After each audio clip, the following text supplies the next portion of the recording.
Un nouveau programme d'éducation affective et relationnelle dès la rentrée 2025. À partir de la rentrée scolaire 2025, un nouveau programme intitulé Éducation à la vie affective, relationnelle et sexuelle (EVAR) sera mis en place dans les établissements publics et privés sous contrat, de la maternelle, dès 3 ans, jusqu'à la terminale. Initialement sujet à des interrogations, ce programme est désormais présenté comme équilibré et destiné uniquement au bien-être des élèves. Un programme toujours sujet à débat.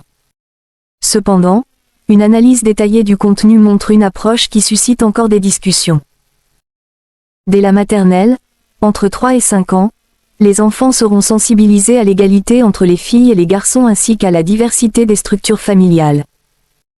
À 6 ans, ils découvriront que les rôles associés au genre varient selon les contextes et les époques. En classe de 5e, le programme abordera la distinction entre sexe biologique et perception de soi. En seconde, la notion d'identité sera approfondie à travers différentes réalités vécues par les individus. Un apprentissage adapté aux jeunes élèves.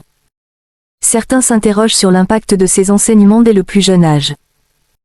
L'enfance est une période où l'apprentissage se concentre habituellement sur des compétences de base, comme l'habillage ou l'écriture.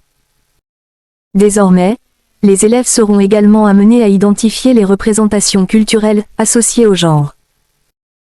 Certains parents et éducateurs se demandent si ces thématiques sont adaptées aux préoccupations naturelles des enfants ou si elles risquent de les détourner d'autres apprentissages fondamentaux. Un rôle éducatif en évolution.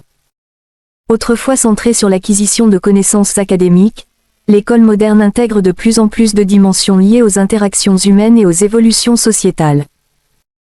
Cette transformation soulève des interrogations sur la place de ces sujets dans le cadre scolaire et sur la manière dont ils seront présentés aux élèves. Si l'objectif est d'accompagner les jeunes dans leur compréhension du monde, le débat reste ouvert sur la façon dont cet enseignement peut être équilibré et adapté à chaque tranche d'âge.